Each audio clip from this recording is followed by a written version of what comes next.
Hey guys, Mark Ferrasci, Protect Dog Training.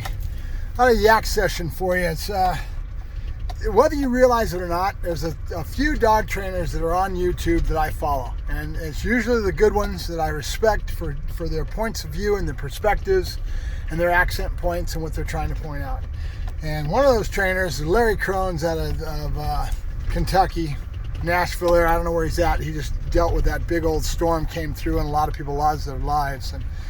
And my heart goes out to him. I mean, that's living in that area and having to deal with that, and then Larry's sitting in his house and knowing that shoot, just, you know, half a town over or whatever. I mean, that's the way that shit works back there. It's, man, it can nail you and your house is fine, and across the way it went through in a swath and all those poor bastards are wiped out. I mean, that's sad, real sad.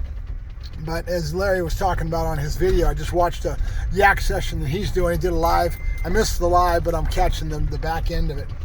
But he just did a nice conversation with Robert Cabral. He came to LA and he did a seminar. He's talking a lot about that.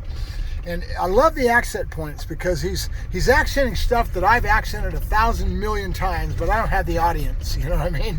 And it's frustrating because I don't, but I'm a lot like Larry. I do my videos on this little phone, and I set up my tripod. I've got nobody to, I mean, Larry at least has his daughter to watch, you know, to follow him and to make it look halfway professional. I don't even have that. My head's cut off half the time, and I do the best job with the tools I got, guys. That's all I can do, you know. So Larry's talking about a young trainer that came to him with a dog that was bee stung real bad. She walked on top of a beehive and broke it open, and the dog got real stung, and the dog started to get some OCD and neurosis, you know, neurotic behaviors caused by that. And she started thinking it through, and she ended up going towards the trainer, ended up going towards a stim collar. Well, what she did is like Larry's saying, she's thinking outside the box. That's the biggest thing with dog training. No two dogs are ever the same. The neuroses, the way the brain works, human brains too, by the way. You know what I mean? We're not immune to this shit. How many times we got to go to psychologists and learn and grow and get through this shit that we got to get through? You know, we're no better. The difference is the dog's an animal, and his thinking process is different than ours, but it's still dog psychology. And so what she did is she basically, from what it sounds like, and listening to Larry's video, she broke the dog's train of thought on low stimulation. The dog kind of went, whoa, and then she redirected with food, and she got the dog to snap out of that train of thought and break that neuroses, break that whole flow that the dog was in, break it, and then rebuild it in a different way. And I'm sure she's probably not done yet. I mean, but sounds like she's on the right track. And that's what you've got to do. You hear me talking about it all the time. Your gut, the gut feeling of dog training. You know, your instincts, your feeling. And the other thing he did is, and I'm just starting to watch the video. I'm going to go back and watch the rest of it. I'm on my way to get some Chinese food. I'm going to get myself a big old bowl of Jay's Wonton Soup, and a little restaurant that I go to that's just got the bomb sushi and Japanese food. It's just a really cool little place in my little hole in the wall town that's got nothing but Mexican restaurants. So this guy's open. He's an artist, man. This guy is so good, and I love his wonton soup this time of year because it's so cold. Man, it's freezing up here, and that soup just hits. It's probably got beef in it and shrimp and all kinds of good wontons. It's good stuff. So whatever, we'll get back off of that. But so some of the accent points that Larry's going through is one, that even a person like that, there's a new trainer that just was thinking outside the box and doing something, you can learn something from somebody that doesn't know anything because they're not sitting here in this little trough. We all have blinders on, guys, and as we start to get, you know, fair to middling with our trade and our craft, we start to put these blinders on, and we don't think outside the box. We don't keep. That's why I'm so into what I talk about when I say the gut feeling of dog training. Dog training is, yes, the science and putting all these things together, but keeping an open mind and realizing you never stop learning and growing. Even a person that doesn't know diddly squat can teach you something because they'll say something a certain way, and you look at their perspective and you go, bing, you know, and you can learn something from anybody. You know, even those that don't know it right and they may be doing it wrong, you're learning from seeing them doing it the wrong way. You know, you never stop learning and growing. It's only when you stop trying to learn and grow and you think you know everything that it's time to turn out the lights, guys. That's the whole thing. That's why I always say, here's my little famous saying again, I know everything and I know nothing. and I know nothing before I know everything, and I hope I feel that way when I'm at 85. In other words, you never stop learning, guys. You can always learn from something. So I've got a whole group of guys on YouTube that I go to their channels and I listen to what they've got to say, and their perspective, their accent points, who they are as an individual is what really gets me excited, because each one of them has something to give. Larry with his e-collar work, and now he's talking about hooking up with Nino, and he went in here to LA and he just went and did a seminar here, and he hooked up with Robert Cabral, another trainer that I respect. Robert's really good because I respect, he's got a different way of setting accent points and everything, but what he's done within the pound and going and taking education to the employees that are dealing with those dogs and doing the best he can to save animals, that's admirable. It really is. So that being the case, I mean, he's got a lot of it is what it is, but bottom line is everybody's got an individual approach to how they teach and their accent points and what they put forward in the dog training. So one of the things that Larry was talking about with this video was that I really liked was he's talking about the in-kennel training, and the title of the show is it paying a professional trainer worth it, right? And he's kind of denoting it's not. Why? Because the overall market is such that these kids go out and they hang that shingle up and they go, poof, I'm a trainer, and they charge a god-awful amount of money, and they really don't understand that really, I do in-kennel, okay? But if I don't have that customer get off the couch and put the time into learning and growing and making sure they learn and they grow with their animal, they're pissing away their money. And that's what Larry's trying to say. It is not worth anything, because it's where he said it too. He said it really well. Temporary, right? If I recondition that animal, the dog's working for me and I've done a real good job, I'm proud of what I've done. If I can't get that owner to start learning and growing and give them the time that they need with lessons and all that and keep their growth going, they pissed away their money. And that's one of my big lectures. When I have them come in for their consultation, I tell them this. I'm very honest and I'm very forthright. Okay? I tell them right off the bat, if they don't put the time and energy in to learn and grow and to take advantage of what I want to give them, which is to grow my customer with their animal, that is the results. Really, it really is. I can do the best job of the dog. Dog will be working for me like a top. And I'm proud of that. I know I've done my job when I do that and return the dog, but it's really more important that I make sure that the customer gets off the couch and puts that time and energy into learning and growing. And here's how I equate it. And I've said it again and again. You guys have probably heard this, the folks that are listening to my videos.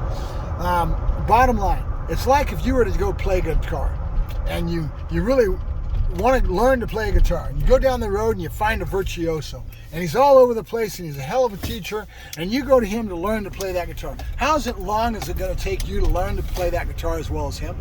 It's going to take a lot of work, isn't it? Right? So if you really want to, so you buy a $3,000 guitar, beautiful piece of a musical instrument, right?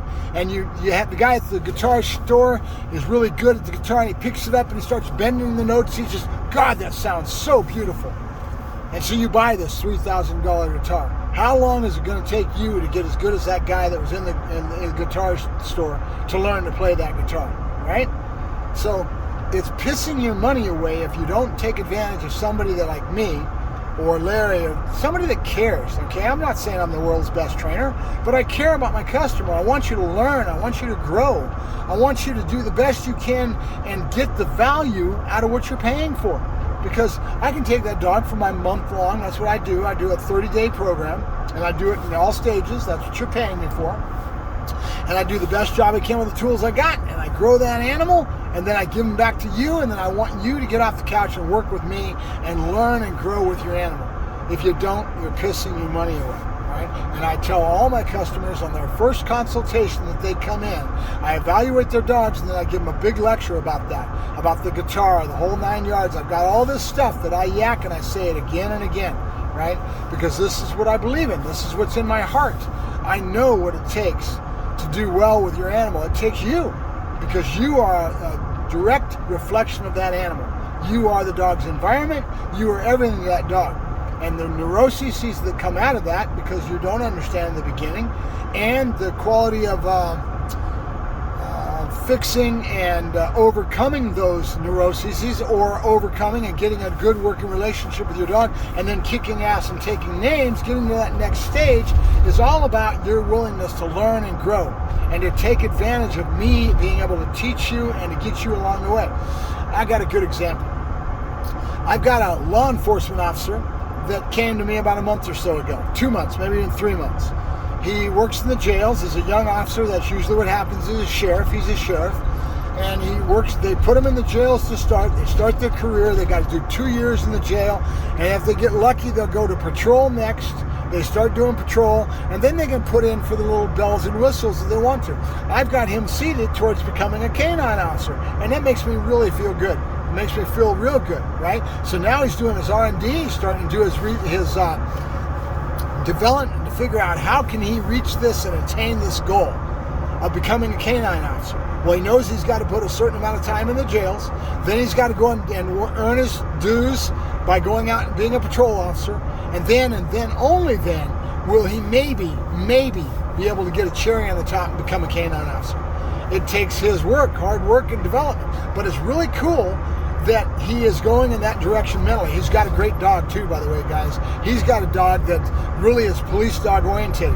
Young 15, 16 old month Mal Shepherd mix, large dog with stuck in the backyard, not doing much. He works a lot of hours at the jail. He's putting in all kinds of time right now at overtime.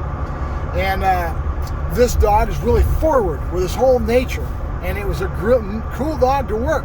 I had to come at it with a little bit of avoidance and escape training, and I had to really knock some sense into the dog and get him going. But now we're going towards food and motivation, because now the communication baseboard's been set up. His name is Toffee. I've got a video I just did today on Toffee. He just came in. I was kind of seeing where the dog's head's at after he's been gone for a month or so, and I've talked him into coming back in for that next stage, and we'll be growing the dog to the next stage. But it's really cool to see this young man that could develop a career and go someplace with himself and become a canine handler. He won't be with Toffee. Toffee will be his own personal dog, but it is what it is. You know, it's really a cool feeling. It gives you that warm and fuzzy feeling in your heart when you've done your job to communicate and to teach, to educate, to bring somebody along with their animal. It just feels so great. So, all right, guys, I'm going to go ahead and sign off. I came into town to get some of that Jay's wonton soup out of my little hole-in-the-wall Japanese restaurant that's here in town. They do Japanese, Chinese, and he does a great job with sushi, the whole 9 yards. It amazed me when I came to this little small hole-in-the-wall up here in the hills, up above the Cajon Pass, and there was a restaurant like this. I love Chinese food, and this guy is spectacular with his restaurant. He does a great job. So I'm going to get some food. I'm going to sign off, and I will come back in another Yack session. This one was just kind of off the cuff, and I got all excited watching it. I'm going to go back home and eat my soup and listen to the rest of his show. He's got some good points, and Larry always shoots right from the hip. He doesn't cut no shit, you know what I mean? He says it how it is, and like he said, a lot of people might be pissed off. I'm not pissed off because I know he's exactly right. He's right on. The trade overall needs a lot of development in changing how we look at things and how these kids get into the profession and become poofta trainers. They take the customer's money and they don't realize that they owe that customer a lot more than just taking their money and doing the end kennel and saying, poofta, you're done, and then not putting any more work into it. It takes a lot of work. It's like the dog. I had a dog come to me, and the guy lived in Arizona. I got done with the dog. It was a lot like Toffee, just a bull in a china shop all over the place, and I really had to kick his ass to get him in line. And once I got him in line and got him understanding the communication baseboard, the dog excelled. And I got him back, and there was a 12-year-old kid in the house. And I spent the whole three-day weekend. I spent 3 days there working with the owner, working with the child, and that dog, they love him. The dog can come in the house now. He gets done visiting, doing his thing. He goes in and he sleeps with the boy and his dog. And I was so proud of that job. I mean, I really was, because they got a product. They got a product back that mattered, you know what I mean? And it took me a trip all the way to Arizona to go to deliver the dog, but it was important to me because the dog was a really good dog, and the owner wanted to put so much into the animal. He had that right attitude, and it just gelled. And I spent a whole weekend there, like I said, 3 days. It was a Friday, Saturday, and Sunday, I think. And really, we did two lessons a day, and I worked with a kid at night, and it really was a good, warm and fuzzy feeling when I walked away from that, and that child was bonded with that dog, and they had something out of that dog that they didn't have the whole time. The dog was like a bull in a china shop. He was just so much energy all over the place. But he was a well-bred dog, and they had no clue. And once I brought the dog in line, gave him that communication baseboard to work with, he was off and running. And I've said it a couple times where I say kick the dog's ass. It's not that. It's how you do things, okay? It's a matter of understanding how dogs learn and understanding when there's a dog like that that's just a little bit too much go juice, and it needs to be kind of curbed back, and there's a communication baseboard that you set up. It's how you work with that animal. So I was real proud of the job, and the guy loves his dog, and he's called me numerous times, gave me all kinds of pats on the back, because now they have a dog that's great with his family and great with his kid. It's really a neat thing. So, all right, let me get out of here. Mark Ferrasci, Protect Dog Training, signing off. Have a good night, guys.